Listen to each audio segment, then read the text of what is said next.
തെലങ്കാനയിൽ ഇത് അയാളുടെ കാലമാണ്. രേവന്ത് റെഡ്ഡി യുഗം. ആന്ധ്ര വിഭജനത്തോടെ തകർന്ന പാർട്ടിയെ തെലങ്കാനയിൽ അധികാരത്തിലെത്തിച്ച റെഡ്ഡിയാണ് ലോക്സഭാ തെരഞ്ഞെടുപ്പിലും കോൺഗ്രസിന്റെ പ്രതീക്ഷ. തെലുങ്കു മണ്ണിലെ അധികാരികളായിരുന്ന KCRന്റെ അവസാന കോട്ടകളും തകർക്കാനുള്ള പടയൊരുക്കത്തിലാണ് രേവന്ത് റെഡ്ഡി എന്ന കോൺഗ്രസിന്റെ RR. 9 വർഷം മുമ്പ് ജയിലിലേക്ക് പോകുമ്പോൾ ഞാൻ നിങ്ങളുടെ അന്ത്യം കാണുമെന്ന് ചന്ദ്രശേഖർ റാവുവിനെ വെല്ലുവിളിച്ച രേവന്ത് റെഡ്ഡി KCRനെ അപ്രസക്തമാക്കി ഇന്ന് മുഖ്യമന്ത്രി കസേരയിലാണ്. സംഘപരിവാറിലൂടെ എത്തി തെലുങ്ക് ദേശത്തിലൂടെ വളർന്ന് കോൺഗ്രസിലെത്തിയ രേവന്ത് റെഡ്ഡിയാണ് 9 വർഷത്തോളം ഉറങ്ങിക്കിടന്ന പാർട്ടിക്ക് പുതുജീവൻ നൽകി കൈപിടിച്ചുയർത്തിയത്, അധികാരത്തിലെത്തിച്ചത്.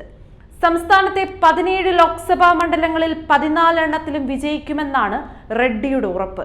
തെലങ്കാനയിൽ നടപ്പിലാക്കിയ ജനക്ഷേമ പദ്ധതികളിലാണ് കോൺഗ്രസിന്റെ പ്രതീക്ഷയും. നിയമസഭാ തെരഞ്ഞെടുപ്പിൽ കോൺഗ്രസ് വാഗ്ദാനം ചെയ്ത 6 ഗ്യാരണ്ടികളിൽ 4 എണ്ണവും നടപ്പിലാക്കി. ഇതിനായി സർക്കാർ 53,000-ലധികം കോടി രൂപയാണ് നീക്കിവെച്ചത്. സ്ത്രീകൾക്കുള്ള സൗജന്യ ബസ് യാത്രയും പാവപ്പെട്ടവർക്കുള്ള 10 ലക്ഷം രൂപയുടെ ഇൻഷുറൻസ് സുരക്ഷയും സൗജന്യ വൈദ്യുതിയും 500 രൂപയ്ക്കുള്ള ഗ്യാസ് സിലിണ്ടറുമൊക്കെ തെലങ്കാനയിൽ വൻ ഹിറ്റാണ്. ജനക്ഷേമ പദ്ധതികൾ പ്രഖ്യാപിക്കുകയും അവ സമയത്ത് നടപ്പിലാക്കുകയും ചെയ്തതിലൂടെ രേവന്ത് റെഡ്ഡിക്ക് ജനങ്ങൾക്കിടയിൽ താരപരിവേഷമാണ്.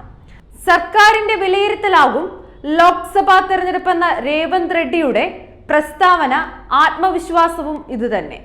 ഒരു കാലത്ത് തെലങ്കാന അടക്കി ഭരിച്ച ചന്ദ്രശേഖർ റാവുവിന് നിലനിൽപ്പിനായുള്ള പോരാട്ടത്തിലാണ്. തന്റെ വോട്ട് ബാങ്ക് BJP കയ്യേറാതിരിക്കാനുള്ള പെടാപ്പാടിലാണ് KCR. ദേശീയ രാഷ്ട്രീയ മോഹങ്ങളുമായി TRS PRS ആക്കി മാറ്റിയത് KCRന് കനത്ത തിരിച്ചടിയായി. ദേശീയ തലത്തിൽ നേതാവാകാൻ പോയ റാവുവിന് സംസ്ഥാനത്ത് പോലും പിടിച്ചു നിൽക്കാൻ പറ്റാത്ത അവസ്ഥയാണ്.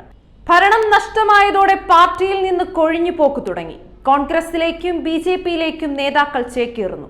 അഴിമതി ആരോപണങ്ങളും മകൾ കവിതയുടെ അറസ്റ്റും ഫോൺ ചോർത്തൽ വിവാദവുമൊക്കെ BRSന് തിരിച്ചടികളായി. BJP സ്ഥാനാർത്ഥി പട്ടികയിലെ 10-ലധികം നേതാക്കൾ PRSൽ നിന്നുള്ളവരാണ്.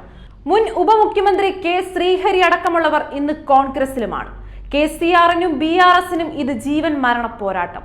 പാർട്ടി മൊത്തത്തിൽ BJPയിലേക്കും കോൺഗ്രസിലേക്കും ഒലിച്ചു പോകാതെ ഇരിക്കാനുള്ള അവസാനത്തെ അംഗം. ദക്ഷിണേന്ത്യയിൽ BJP ഏറ്റവും കൂടുതൽ പ്രതീക്ഷ വെക്കുന്ന സംസ്ഥാനങ്ങളിൽ ഒന്നാണ് തെലങ്കാന. നരേന്ദ്രമോദിയും അമിത്ഷായും ഉൾപ്പെടെയുള്ള നേതാക്കളാൽ നിറഞ്ഞിരുന്നു തെലങ്കാനയിലെ BJP പ്രചാരണ പരിപാടികൾ. 2019 തെരഞ്ഞെടുപ്പിൽ സംസ്ഥാനത്തെ 17 സീറ്റിൽ BJP 4 സീറ്റ് നേടിയിരുന്നു. ഇത്തവണ 12 സീറ്റ് എന്ന ലക്ഷ്യവുമായാണ് BJP കരുനീക്കം നടത്തുന്നത്. ദക്ഷിണേന്ത്യയിൽ നിന്നും 50 സീറ്റ് എന്ന ലക്ഷ്യത്തിലേക്ക് എത്താൻ തെലങ്കാന പ്രധാനമാണ്. ഒപ്പം BRSന്റെ പൊളിറ്റിക്കൽ സ്പേസിലേക്ക് കടന്നു കയറാനുള്ള ശ്രമവും.